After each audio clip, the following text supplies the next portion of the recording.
Добрый день. Good morning, ladies and gentlemen. I welcome all representatives of the media whom we have today at our press center of Россия сегодня, an information agency. I welcome guests and journalists in Delhi and also in Moscow. Our video link today is about the upcoming visit of President Putin to India. The visit is planned for the 11th of December, and we are going to discuss today the expectations of this upcoming visit, about the current state of relations between our two countries, and about the prospects of cooperation in all fields. It's a broad range of issues. Let me introduce to you our guests in Moscow. From left to right, we have here Mr. Volodin, Mr. Ivashensov, expert of the Russian Council for International Affairs, Ambassador Extraordinary and Plenipotentiary. We also have Boris Volkhonsky from the Department of Asia of the Russian Institute of Strategic Studies. And next to me is Professor Andrei Volodin from the Diplomatic Academy of the Ministry of Foreign Affairs of Russia, an expert of the Russian Council for International Affairs. And now let me give the floor to Delhi, and I will ask our representative in India to introduce our Indian guests whom we have there. Okay, let me also mention that our event was initiated by the Center of Modern Regional Studies in Delhi. That's why I'd like to ask our guests to start our discussion today and mention the topics they want to cover. We have a lot of participants today, and time is limited. That's why I would ask all guests to speak for no more than 5 minutes so that we could use all our participants and also ask or answer some questions from the journalists. Okay, Delhi, whom you have there today? Really happy to see you. We have here prominent personalities of India who agreed to participate in this discussion. Among them is Ambassador Ashok Sajanhar, is next to me. Then we have Dr. Nivedita Daskundu. Then we have Ambassador Rina Pandey. And we have Air Commodore Chand, Mr. Chand. And we're ready to start.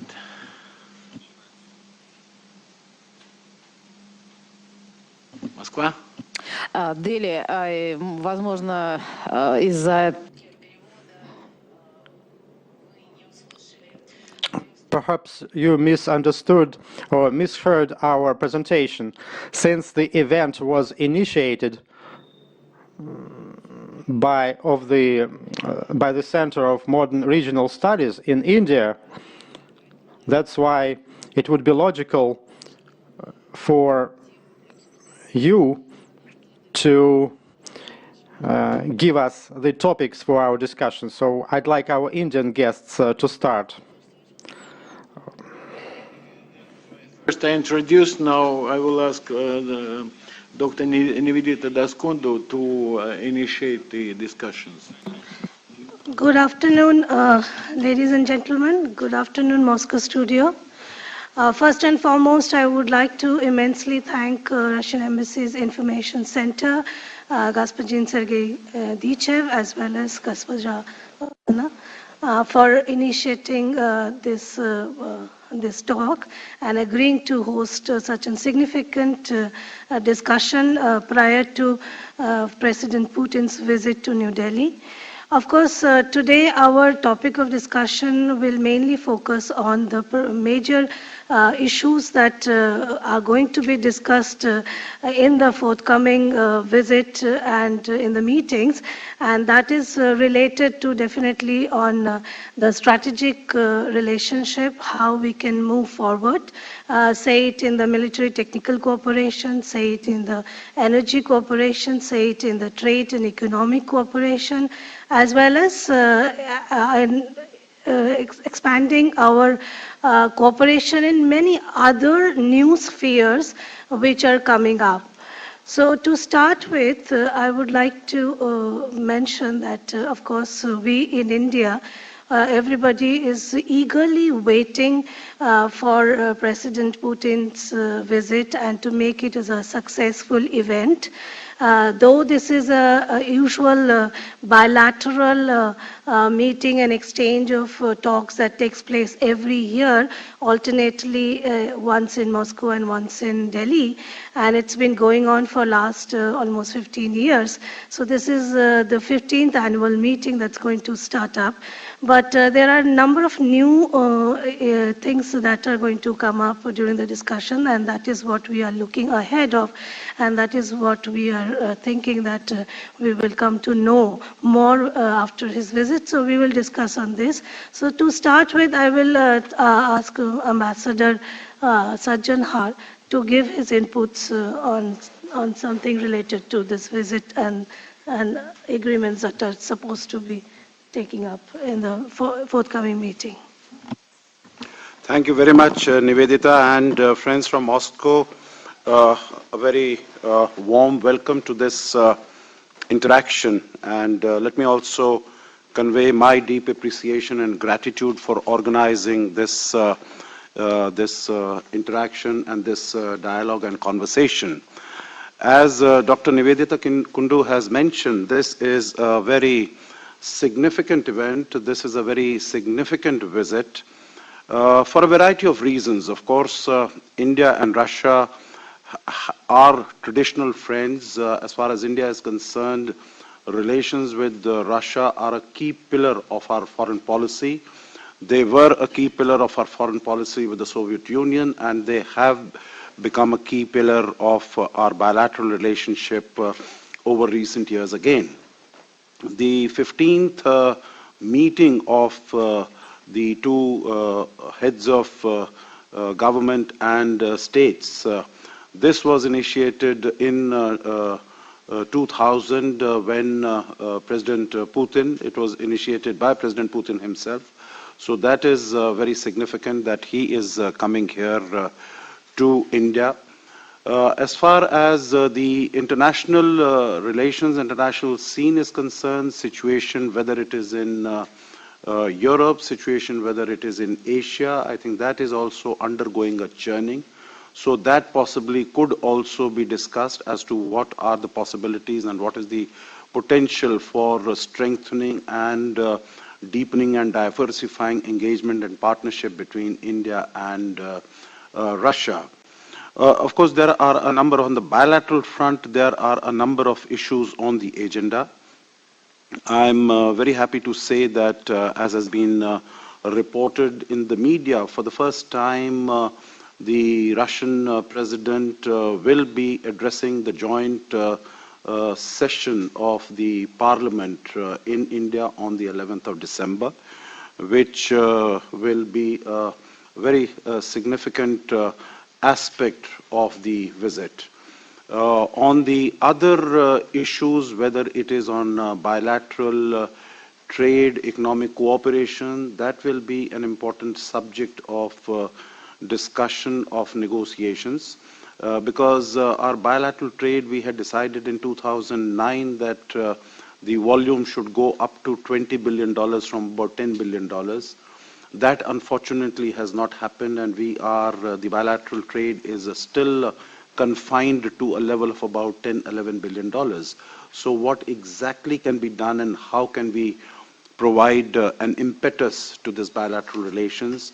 On the issue of nuclear energy, we have the very happy situation that the Kalapakkam nuclear power project, phase 1 has started, phase 2 is about to commence. Phase 3 and 4 in principle approval has been given. What is the way forward as far as nuclear energy is concerned? As far as defense cooperation, I think those will also be very significant issues for discussion. We have inducted the former Admiral Gorshakov as INS Vikramaditya in our naval fleet. What is happening as far as the 5th generation fighter aircraft development is concerned. So those are issues. Hydrocarbons and energy is also going to be a very important subject. And the recent decision that has been taken for exploration in the Arctic offshore between India and Russia, I think that has great potential, that has great significance. Now, I don't want to preempt what my other colleagues are going to say, but the point that I want to underline and emphasize is that there is a very broad range of issues that the two sides will be discussing, and I am confident that the deliberations across the board with the new Prime Minister, let me underline and emphasize this, that this is a new government. This is a new government that has come into position about 6 months ago. The two leaders, President Putin and Prime Minister Modi, have met in Fortaleza in July, in the middle of July. They had a good interaction, and I would just like to mention one point that was made at that time by Prime Minister Modi. And he said that in his conversation with President Putin, he had mentioned that if you were to go around and you were to even ask a child in India as to who the best friend of India is in the world, and the very natural, spontaneous response would be that it is Russia. So I think this is the sort of, this is the strength, and this is the of our bilateral relationship and our bilateral partnership. The two leaders have also again met at G20 in Brisbane recently. So they have had an opportunity to meet and interact with each other. But this will be the first opportunity when they will really be able to sit together and be able to establish the sort of rapport that Prime Minister Modi has been able to establish with whether we call the Japanese Prime Minister Shinzo Abe, or even with the Australian Prime Minister Tony Abbott, and now the forthcoming visit of President Obama as the chief guest at our Republic Day celebrations. So I think this will be an opportunity for both President Putin and Prime Minister Modi to establish a personal rapport with each other, so that we can continue, the bilateral relationship can continue to grow and expand. Let me finish here, and I look forward very much to participating in the discussions and deliberations. Thank you. Thank you. Thank you, Ambassador. And now I would like to invite Ambassador Reena Pandey to highlight some of the issues related to India-Russia economic cooperation, which we are looking forward, and we hope that this meeting will definitely give us some new prospect for developing it much faster and reaching our target, which is more than 20 billion. Thank you. So, Ambassador Reena Pandey. Thank you, Nivedita.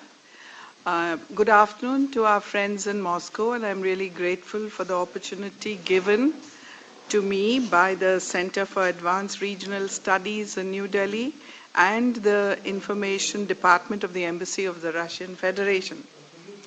The India-Russia Special and Privileged Strategic Partnership is a unique and a multi-dimensional relationship which has produced concrete outcomes in the widest possible fields of cooperation.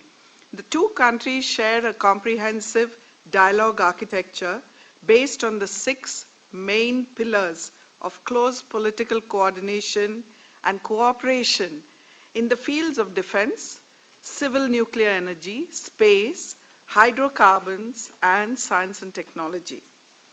Relations with Russia are a key pillar of India's foreign policy, and Russia has been a long-standing and a time-tested partner of India.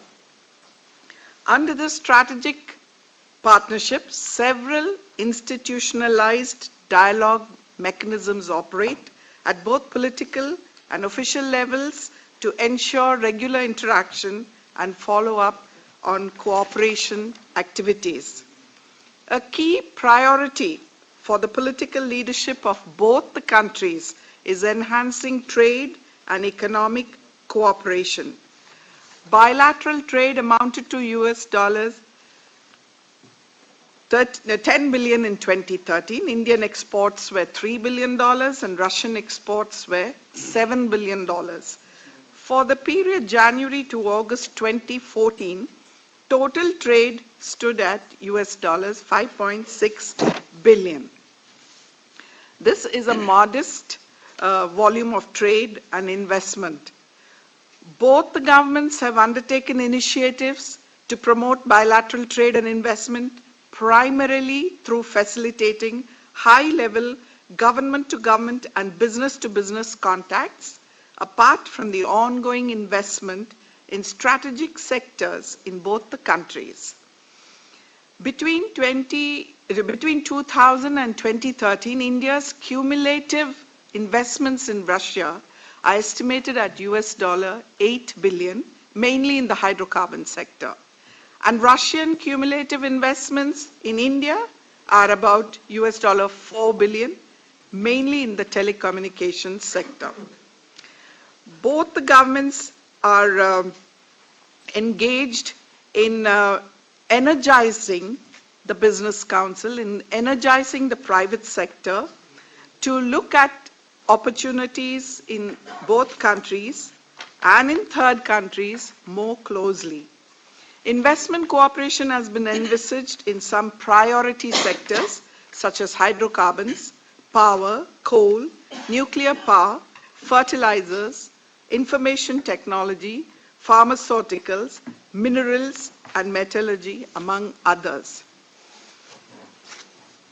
There has been a substantial increase in tourist flows between the two countries in recent years, and we were also very happy to note the resumption of Air India flights to Russia with effect from July 2014.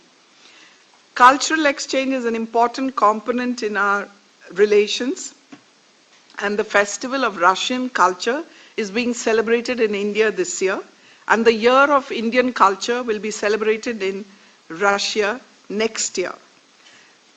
President Putin's visit is going to be a landmark event, and it is expected to provide fresh impetus to the already existing excellent bilateral relations between our two countries. We are also hoping that several agreements, documents, MOUs, which will facilitate trade further, like opening up the Green Corridor with the agreements on customs, agreements on banking, energy, etc., will be signed during this summit. More in the question and answer. Thank you very much. Well, thank you, Ambassador Pandey.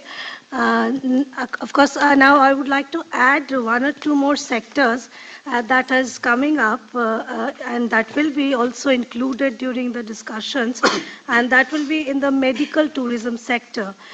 Because Indian hospitals and doctors and medical facilities are very advanced, and lot of tourism is now taking place in this sector from the neighboring countries as well as from the extended neighborhood countries. So this will be one of the very significant topics that will be discussed and during this meeting. meeting, as well as we are also going to talk about the opening up and smooth flow of our transportation goods through the transport corridor, that is North-South corridor, and which is almost complete, but still needs some more, some small portions which are yet to be completed. So that hindrances we wanted to overcome, and so that talk will also come up. And also we will be also looking into the Make in India aspect, which our Prime Minister Modi is very much emphasizing on this. So we will be highlighting this issue, how this Make in India concept can be also used in bilateral cooperation. And within that, we have also heard that Russia has also taken this very supportively, and they also agreed that they will probably think of making like civil and light aircrafts in India. And also the Russian company Sistema has agreed to build a smart city in partnership with India. So these are the certain other new areas which are going to be highlighted and might take up in a very positive direction. So with these words, I would also like to invite Air Commodore T. Chand to highlight some of our significant issues that we are going to discuss during the President Putin's visit related to military technical cooperation. So, Air Commodore Chand. Thanks, organizer, and good afternoon, everybody. Defense cooperation is a very important part of Indo-Russia cooperation. In fact, there are two commissions which deal with the entire gamut of our relationship. IRIGC, TEC, which deals with everything else that has been spoken so far. And the second one is IRIGC, MTC, or Military Technical Cooperation. I will just highlight some of the projects which at the moment are ongoing and the shape of things to come in as far as military technical cooperation is concerned. We can say with satisfaction that quite a few projects have been covered, have been completed.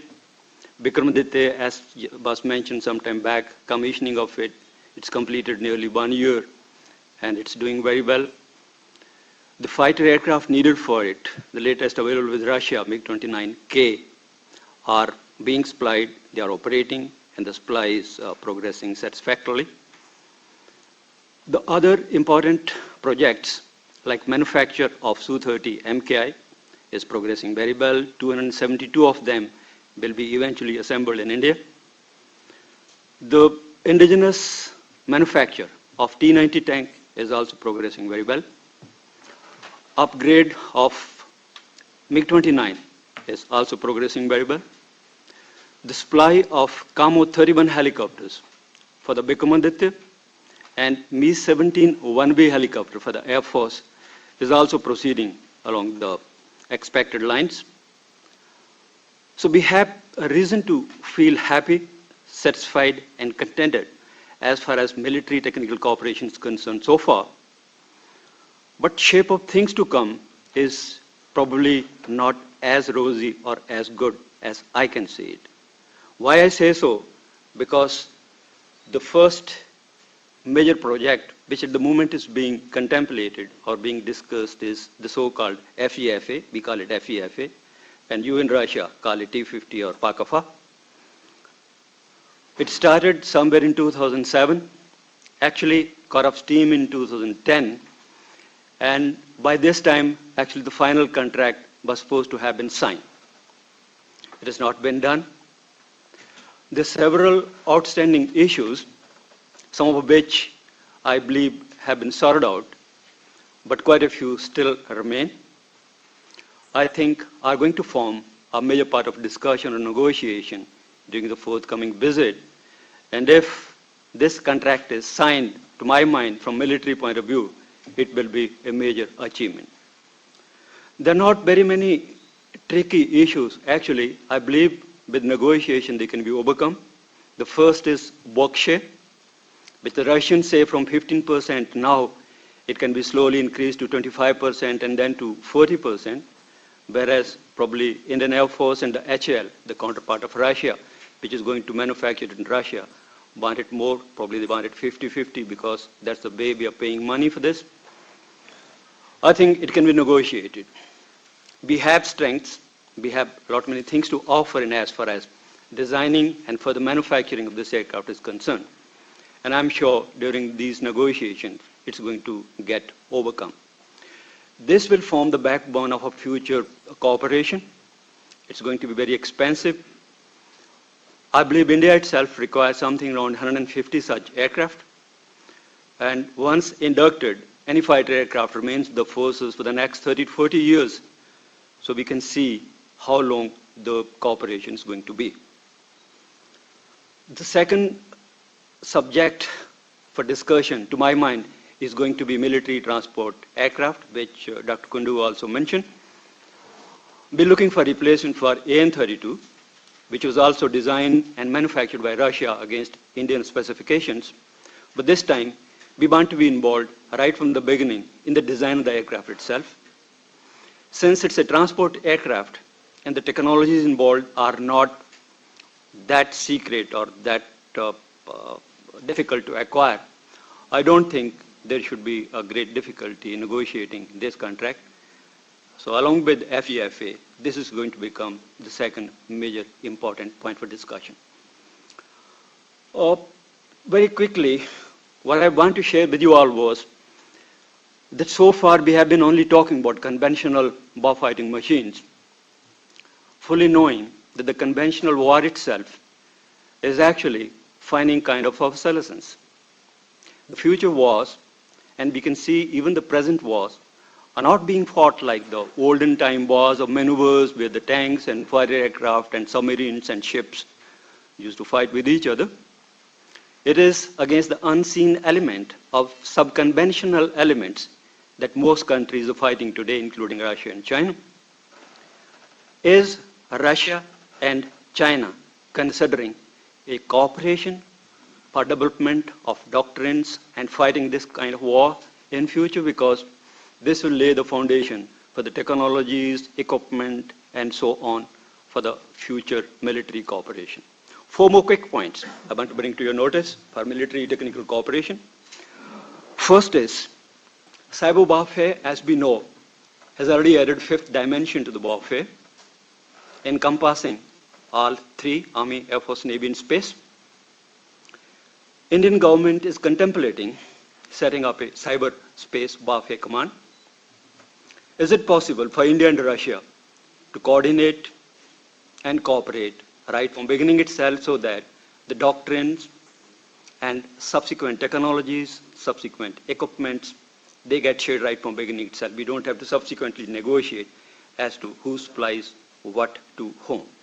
Second, India has got lot many assets in space, so have Russia. We find threats manifesting for their safety, and we're looking for their safety. As a result, a space command is also coming up in India, which will look into the gamut of entire space security and associated issue. Russia has got advanced space program, and they've got similar threats. Is it possible for the 2 countries to join hands to find answers to the problems which are common in nature? I think this is another area, militarily or otherwise, which can find a resonance in future military technical cooperation. Third is, we're having our own missile defense system. Sometime in 2016, it's going to become operational around Delhi. Russia has got advanced missile defense system. I find there are a lot many things in common which these 2 countries can actually share and help each other in having a very effective, futuristic missile defense cooperation. I feel that in the years to come, we should concentrate on this particular aspect also. Lastly, as Dr. Kundu mentioned, India is going to acquire more and more equipments and platform.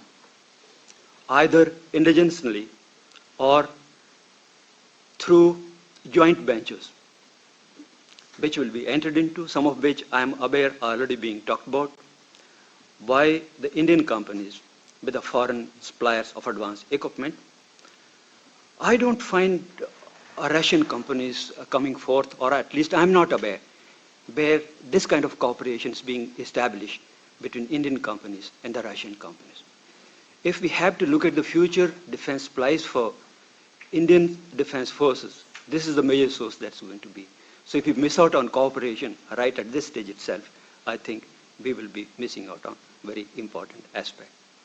That's all I have to say. The rest probably we can discuss during question and answer session. Thank you. Thank you, Ekamadhu Chad. And now we would like to hear our guest from the Moscow studio, their opinion and their suggestions and what they are expecting from this visit to Moscow studio. Thank you very much, Delhi. As presentations have shown, the expert community of India are looking forward to the visit of the president. These annual visits are a tradition which emphasizes the special nature of our relations. There was this question from India, Mr. Ivashintsev, what do you expect from this visit? I think it's going to be a very important event, not only for our two countries, but also for the development of events globally. The visit is going to take place at a very uncomfortable time for the rest of the world, and it's important for the leaders of Russia and India to confirm the unity or similarity of their views on the development of the international situation. Russia and India are two great powers. Without their participation, no solution can be found for either regional or global problems. What differs our two countries? There may be some outward differences. We have three major components that emphasize the importance of our partnership and interaction in international affairs. Number one, Russia and India are two democracies. Both of our countries want to introduce elements of democratic solution to all questions in international affairs, but as we can see now, there's a clear tendency from some forces to lead the world to one-polar management or control. India and Russia have stated many times before that they denounce one-polar world, that they are in favor of a multipolar world where the issues of global importance would be decided democratically. Russia and India are multi-ethnic, multi-confessional states. They, for example, we have Kashmir in India, and we have the Republic of Chechnya in Russia. These were the first examples of that potential threat that comes from radical separatism and terrorism and other threats. We could further cooperate as we deal with those issues of terrorism, separatism, internationally. And the third important point, in Russia and in India, majority of the population, or a significant part of the population, are Muslims. And Russia and India understand problems that Islamic part of the population of the world face. Dealing with problems of Muslim world, be it settlement in the Middle East or events around Afghanistan, Iraq, and other countries, they could be resolved with the participation of our countries. And now we have this problem, which is highly critical to some of our neighbors. Look at the problems of the Islamic State in Iraq and what might happen in Afghanistan when international troops leave the country in 2015. What is going to take place after that in Afghanistan? The Islamic State in Iraq is a major global threat, and here we need to discuss the future of the Islamic State and what might happen in Afghanistan when the international troops leave. It's the global problems that our leaders should or will focus their attention on.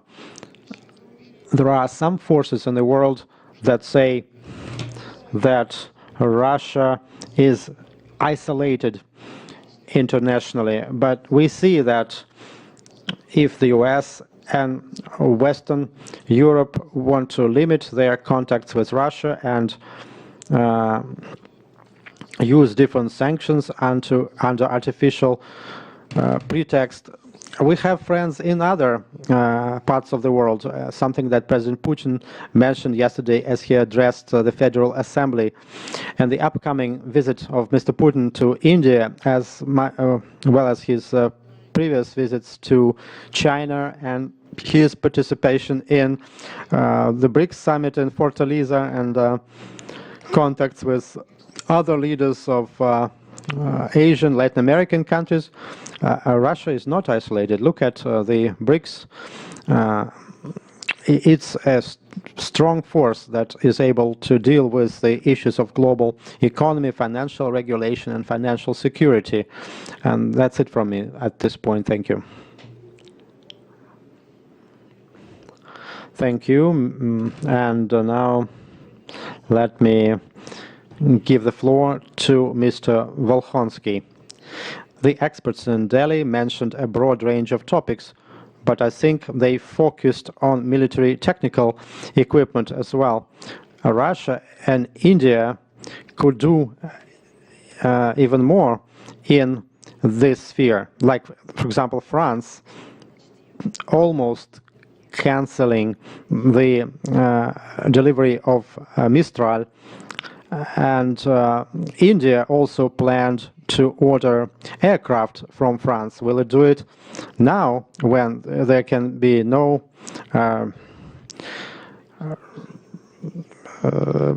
clear status of that?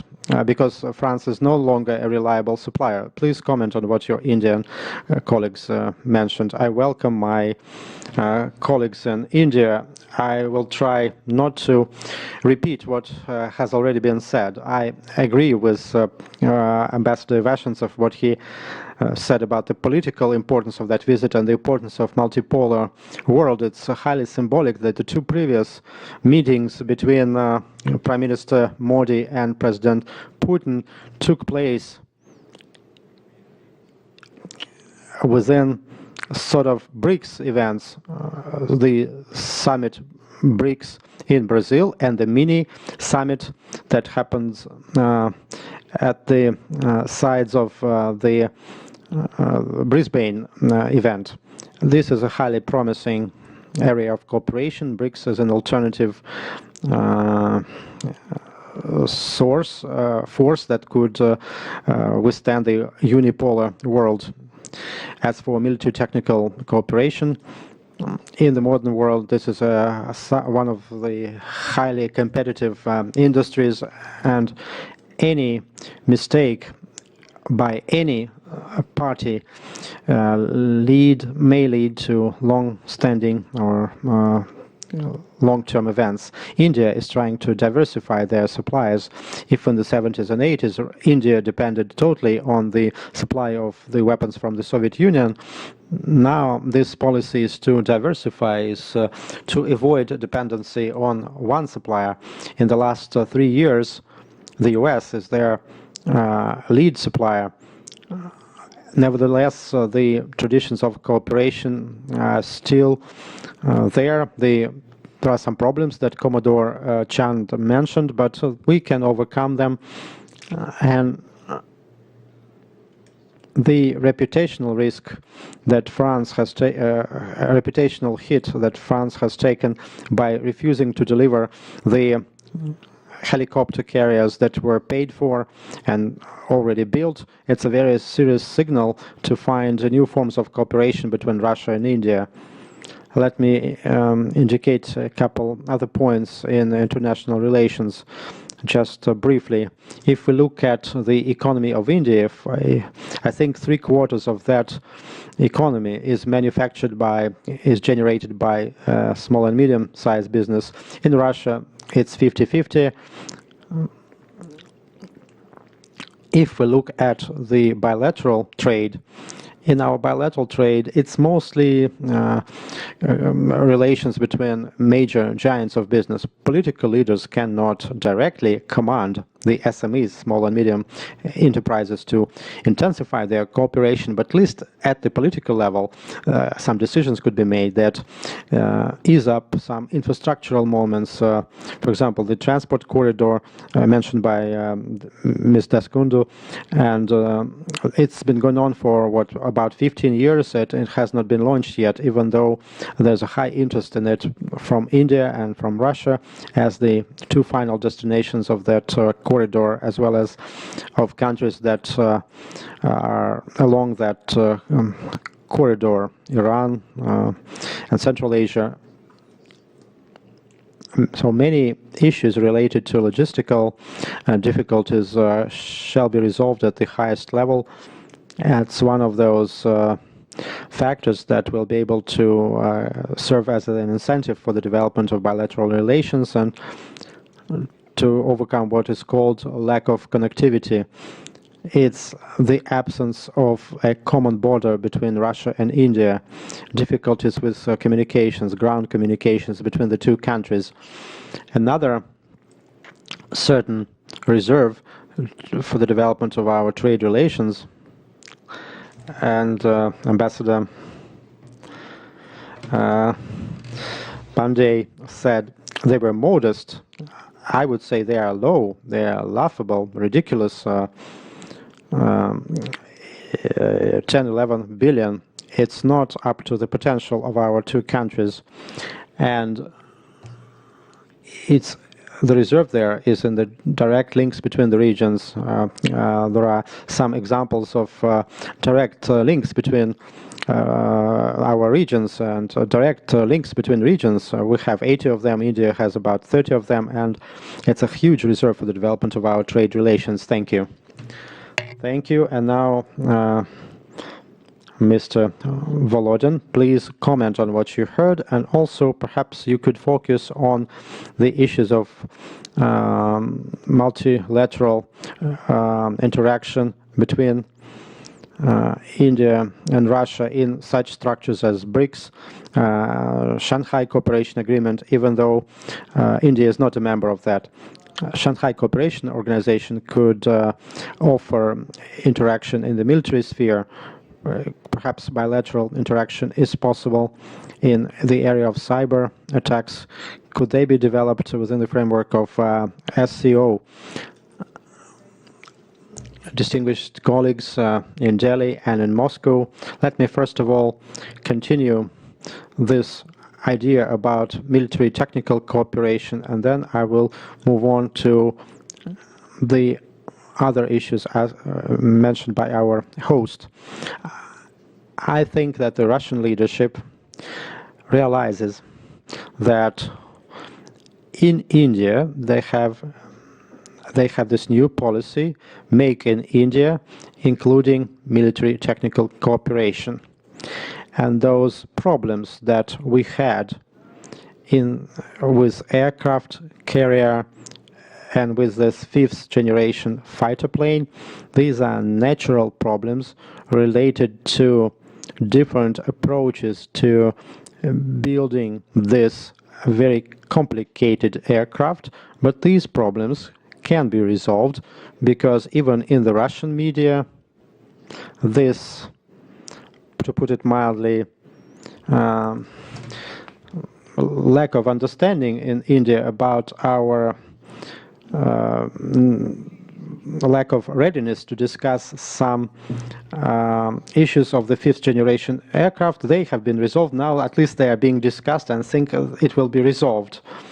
And also from yesterday's address of President Putin to 2 chambers of our parliament, I got this one idea that I would link with the development of our bilateral relations. He appealed to independence of business. He appealed to better independence of our companies that have direct international links, and he wanted to extend cooperation with countries who did not initiate any sanctions against us. And here I would like to perhaps respond to what my colleague said. I visited some of European countries, and some of them who produce good equipment, but something that's too expensive, perhaps they will be replaced by other countries who have similar products but with cheaper, smaller costs. Okay, in the Indian media, there is this very interesting term, rebooting of Russian-Indian relations. That's important. A new concept of Russian-Indian relations is going to be formed. It's not a one-time act, it's a lengthy process, but the meeting between the heads of states will be a beginning of that process. And for sure, that military technical cooperation and cooperation in non-military spheres, as well as innovative sphere cooperation, such as creating new materials and space, something that was already mentioned, also the development of space communications and other areas. All that is going to be discussed, and the green light is going to be given to that. You were correct when you blamed our party for being too awkward and slow, but let me delicately mention, during the premiership of Mohammad Singh, he was prevented by some forces. It's openly discussed now. Let's not forget about that and those years. As for our international formats, India,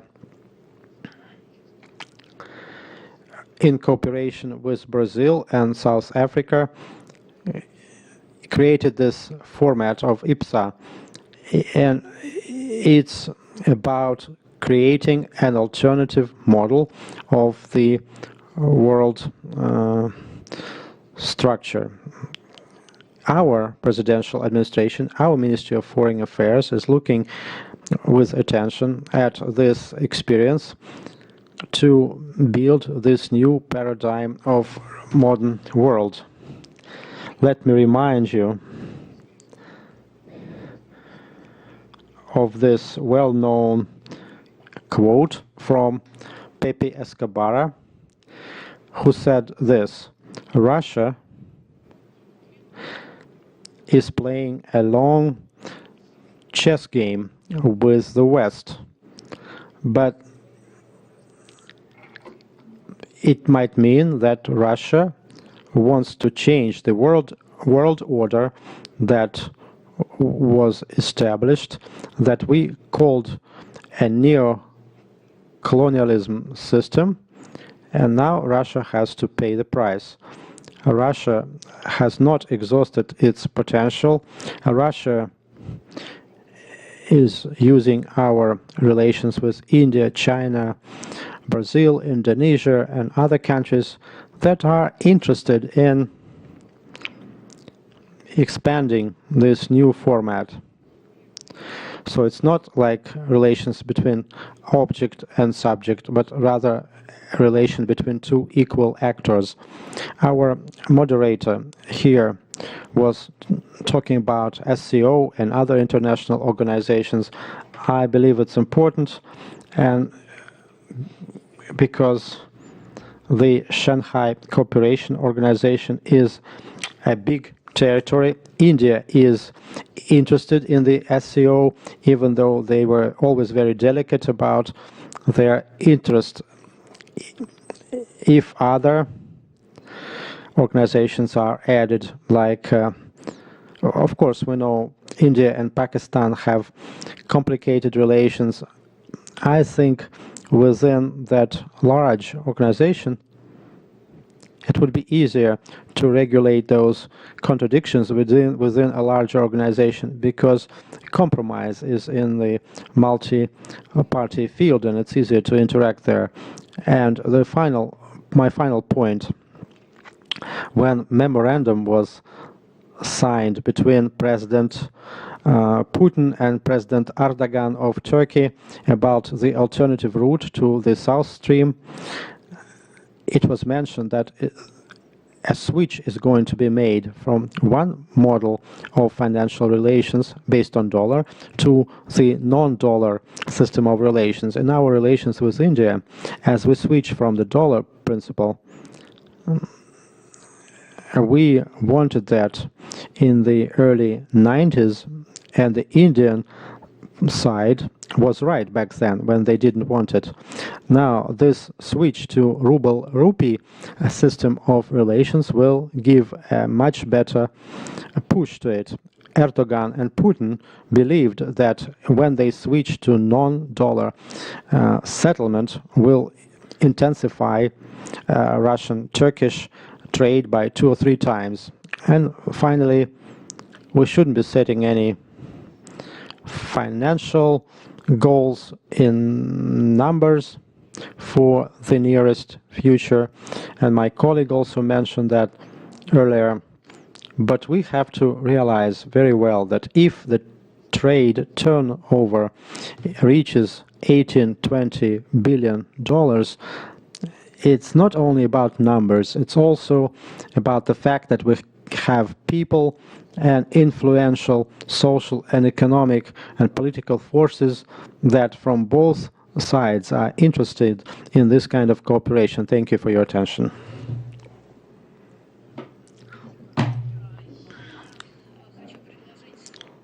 Now we could perhaps move on to questions from journalists. We don't have that much time.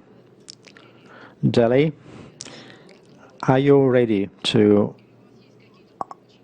ask questions, or if you have any comments from your key speakers, please be brief.